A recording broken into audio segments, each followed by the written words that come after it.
Good morning. Today we're going to do experiments in the real world, 6-2. And it is, let me get this started. We're basically talking about the types of experiments that we have here. Okay, so here we go. Experimental design. We want to plan for assigning experimental units or subjects to treatment conditions. An experiment serves three purposes. First is causation. It allows a cause and effect relationship to be made between an explanatory and a response variable. The second is control. The experimenter is able to rule out effects of lurking variables. And we reduce the variability within treatment conditions, making it easier to detect differences in treatment outcomes. Now, remember last section in 6.1, day 2, we talked about basic principles of experiment design.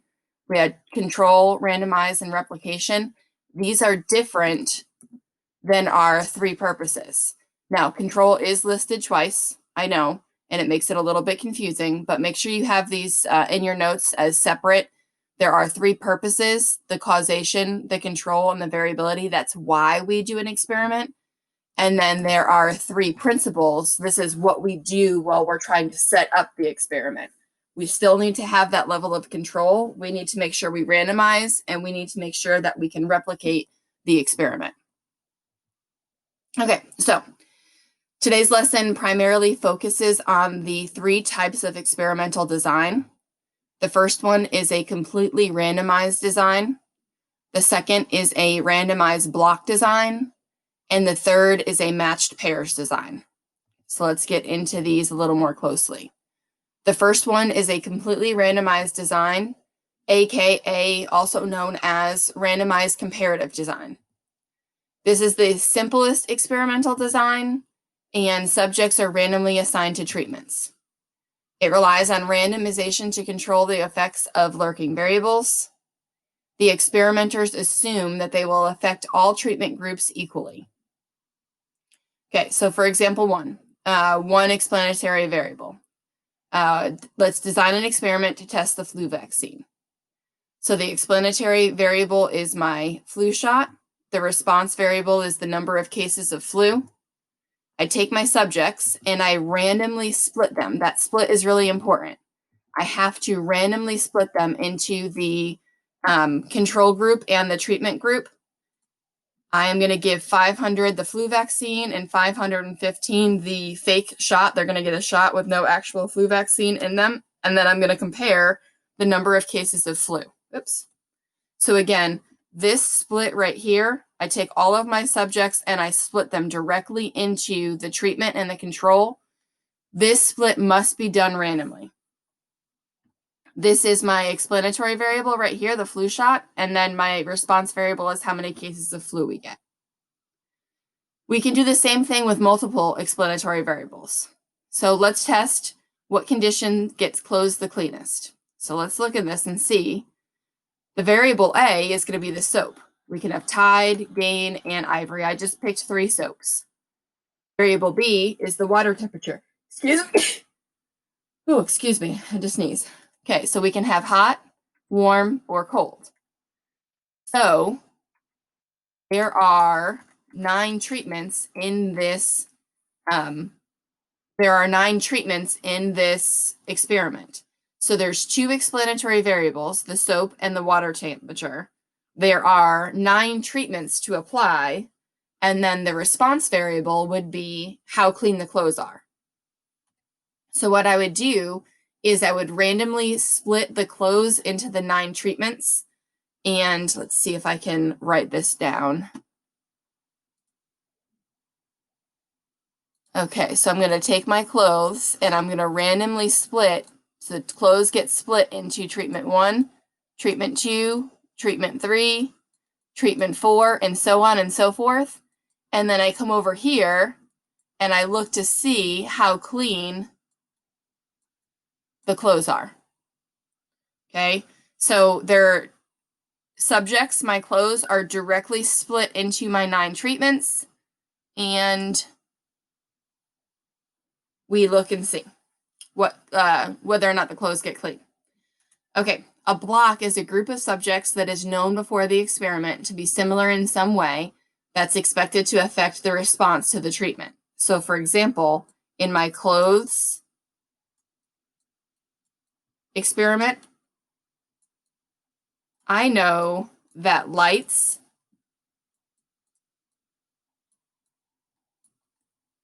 and dark clothes are going to affect whether or not the clothes get clean or how they get washed.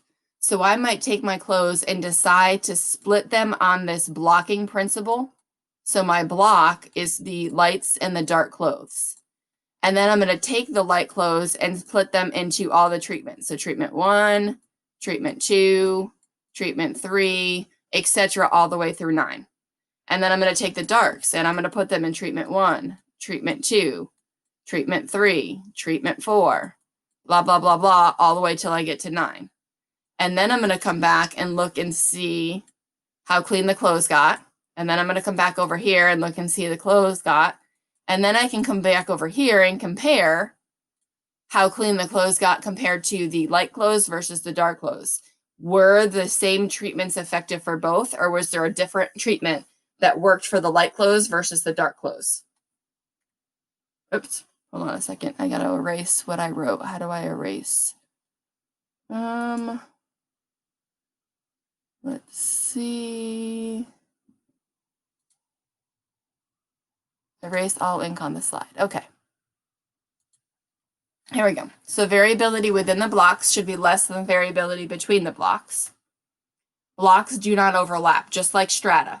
If a subject is one block, they can't be in the other. So like in my clothes example, I have to choose. It's either going to be in the light clothes block or the dark clothes block. There's no in between. There's no gray area. Okay, so we're going to divide the subjects into blocks before randomly assigning the treatments. Okay. So I kind of already talked whites and colors. I said whites and darks. So we'll redesign for a block. So here we go. We take our articles of clothes and I split them into whites and darks. And then I apply the 9 treatments just like I had before.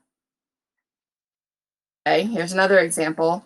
Vitamins might affect men differently than they affect women. So I'm going to block on male and female participants. So I split based on the male and female.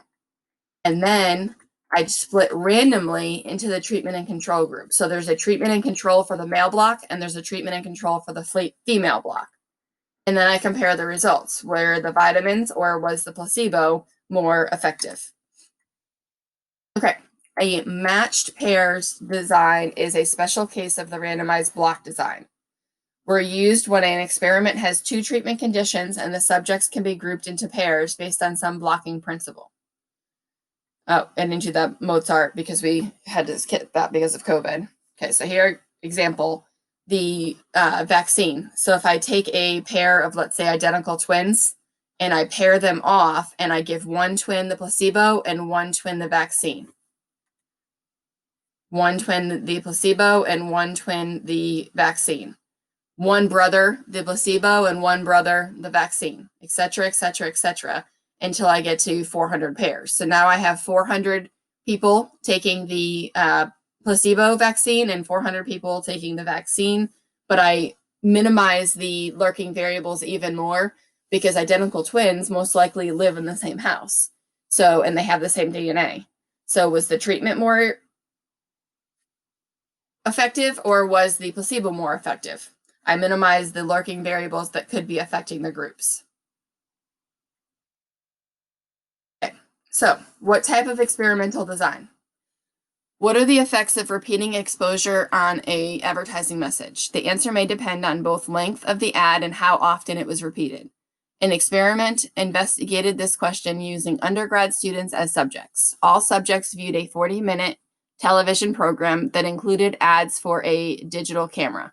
Some subjects saw a 30-second commercial, while others a 90-second version. The same commercial was repeated 1, 3, 5 times during the program. After all subjects answered the questions about the recall of their ad, while their attitude about the camera and then the intention to purchase it. Those are the response variables. The experiment had 2 explanatory variables, the length of the commercial, with 2 levels and the number of repetitions with 3 levels. The 6 combinations form 6 treatments. So what type of experiment is this? I take my subjects and I split them directly into the treatments. Okay, so let me draw that out here for a second. I take the subjects, I take my subjects and I split them directly into the treatments. I don't split the subjects up by something that I want to separate them by. I'm taking the subjects and splitting them directly into the treatments. Therefore, that is a completely randomized design. Okay, here we go. How does hypnosis affect learning? Our subjects are 30 undergrad students. Each subject learns 2 lists of 16-word number pairs, one while awake and one while under hypnosis. The lists are similar in difficulty, and the order of the treatments, awake and hypnotized, is chosen at random. A small refinement balanced the design so that 15 of the 30 subjects get each order. After hearing the tape several times, the subject repeats the response. Okay, so I take my subject,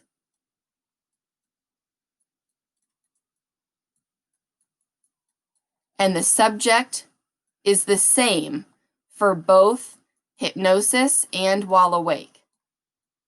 Okay, so I am matching myself with 2 different ways. So I'm going to do this experiment twice. I'm going to do this experiment once while I'm hypnotized and once while I'm awake.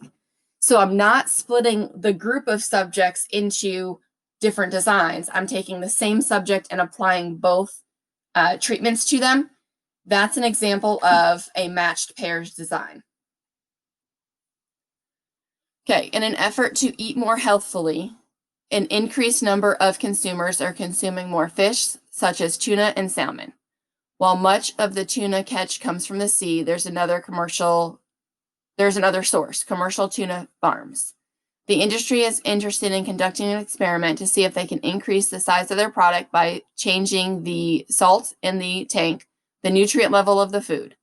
They would like to know if a particular combination is most effective in increasing the weight of the farm-raised tuna. The experiment is a 2-factor design with 2 explanatory variables. So we have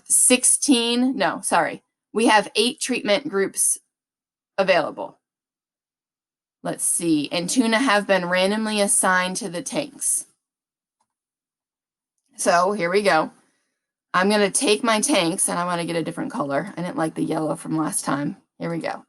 So I'm going to take my tuna, and I'm taking those tuna, and I'm directly splitting them into the 8 groups.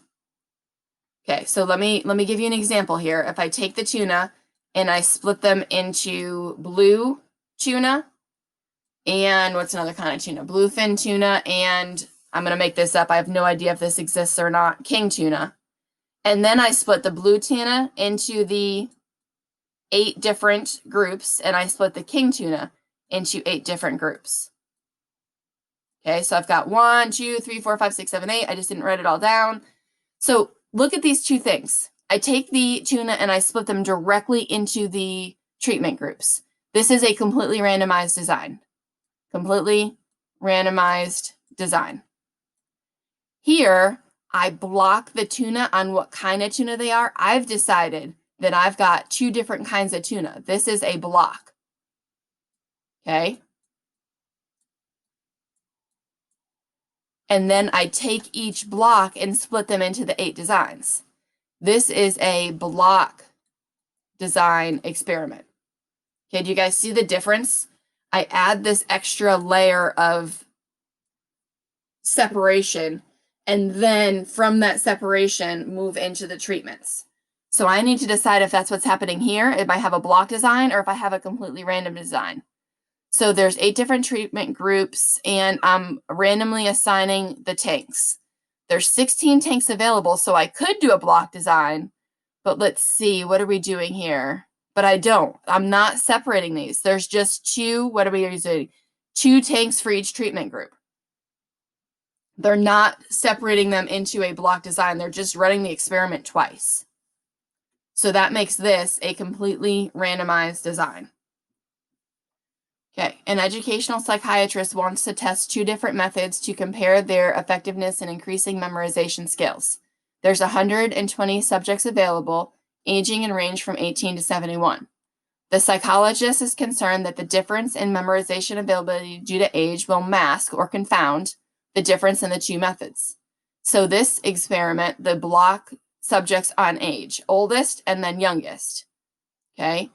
The blocking scheme yields two different groups about the same age profile. There is a systematic effort due to age. Both groups will be affected in the same way. Okay, so I take my subjects and I split them up into young people. I think there was 3. 2 oldest, next to them the 2 youngest. So I've got young, I've got middle-aged, and I've got the old. And then in each of these blocks, I assign the 2 treatments.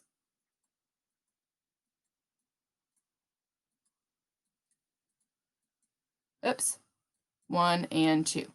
Okay, so this is my block. I have split these subjects up based on something that I am worried about and then applied the treatments. So this is going to be a randomized block design. If it was a randomized comparative, just a random design, a comparative random design, I can't talk today, I would take the subjects and regardless of their age, split them into the treatments. Okay. But because I added this little step about splitting them up by their age and then added the split into the treatment, that's what makes it a block design. The idea of replication is being able to repeat the experiment with different subjects and get the same result. Well, roughly the same result. There will be some variation, but the variation won't be statistically significant. Okay, if the treatment is truly effective, the long-term averaging effect will reflect the experimental worth, meaning it'll work. If the treatment is not effective, the few members who reacted to the treatment will be negated by the large number who were unaffected. All of this relies on equal treatment for all. The logic of a randomly designed experiment assumes that all subjects are treated alike except for the treatments. Any unequal treatment can cause bias. That's where a double-blind experiment comes in. Neither the subjects or the people who work with them know which treatment the subject is receiving. A non-adherer is a subject who participate but do not follow the experimental treatment. So for example, if I am participating in a diet study, I am going to say I'm going to take the medicine and I'm going to participate and get some exercise, etc., etc. But when it comes time to actually do it, I decide I'm not going to take the medicine. I would be a non-adherer. A dropout are subjects who began the experiment but don't complete it. If subjects drop out for reasons unrelated to the treatments, there's no harm. But if a subject drops out because of a reaction to the treatment, there can be a bias that results. You can apply the findings from small experiments to the general public if the results are statistically significant. Okay, remember, statistically significant means that the results are too large, too strong to have been occurring by chance. Okay, so let's look at a couple of examples. The National Institute of Health at the last sponsoring proper clinical trials of some natural remedy. Oh, is it last? I forgot a word. One study at Duke University takes 330 patients with mild depression and enrolled in a trial to compare St. John's wort with a placebo and Zoloft, a common prescription drug for depression. The Beck Depression Inventory is a common instrument that rates the severity of depression on a 0 to 3 scale. What would you use as a response variable to measure the change in depression? The Beck Depression Inventory is a response variable. So their score, their 0 to 3 score, is going to be the response variable in this case. Outline an experiment. So I take my 330 patients, okay? And I take those patients and I split them up into, let's see, we're going to look at the St. John's wort. We're going to look at the Zoloft. I just spelled Zoloft wrong. That should be an L, not an F.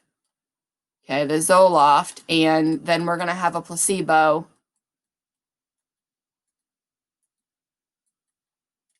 And then I'm going to take these results and use the 0 to 3 scale of the depression inventory to measure the rates of depression at the end of my trial to see if the St. John wort, the Zoloft, or the placebo gave a better result. This is a completely randomized clinical trial. Okay, so let me erase this for a second. What if this had said a randomized, so get rid of the word complete, and let's add the word block. A randomized block design. Okay, so now I take my 330 patients and I have to split them based on something that I think might affect their depression. So let's just say girls and boys. I don't know if that's true or not. I have no idea if this will be different, but I'm going to see, do these treatments, so my St. John's wort, my Zoloft, or my placebo, and I'm going to apply all the same treatments to the boys, the St. John's wort, the Zoloft, or the placebo. And then I'm going to test on the 0 to 3 scale. This step right here where I split them into girls and boys makes this a block design. Without this split, then it would be a randomized design, okay? And let me keep going. Next one, let's see. Design an experiment to help answer this question, and what is the response variable you will examine? Okay, so let's look at the problem. Canada requires that cars be equipped with daytime running lights that automatically come on at a low level when the car is started.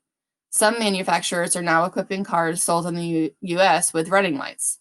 Will running lights reduce accidents by making cars more visible? So my subjects are going to be cars, and I'm going to design an experiment, and I'm going to have daytime running lights on some cars, and I'm going to have normal, like no lights. No daytime running lights on some other cars. I'm not going to tell the car which one they have on there. I'm going to leave it, you know, up to the car, whether or not it's got the little chip in it, whether the running lights come on or whether they don't. And then what am I going to measure? Okay, so I got to think about what it is that I want to measure. I want to reduce accidents, so I'm going to measure the number of accidents.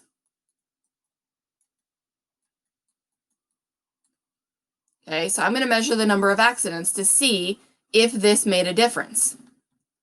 All right, now, what if, so what does it say? The response variables that we'll examine. This is my response variable. My explanatory variable is whether or not the car has running lights. So I'm a little concerned about this experiment because what if it's not the daytime running lights? What if this experiment, or what if the results are confounded? What if they're confounded by the color of the car? So I'm going to redesign, I'm going to redesign this experiment so that I can rule out that confounding variable. I'm going to split this by color. So I'm going to do blue cars, I'm going to do red cars, I'm going to do yellow cars, etc. I'm going to block this experiment on the color of the car. And then each color, I'm going to assign the daytime running lights or the no daytime running lights. And I'm going to do that for all of the cars. Okay, I'm going to abbreviate this: daytime running lights or not daytime running lights. Daytime running lights or not daytime running lights. The little negative sign in the exponent position means not. It's the complement. But we'll get to that later on. But that's the notation for that. And then I'm going to compare the number of accidents. This would be a block design, and I'm blocking on the color of car. Okay, I hope that helps to explain what the difference between the comparative in the block and the matched pairs would be. All right, so your 6-2 practice problems are in the Google Classroom, and those are the problems that I use to make the form. Thanks, guys.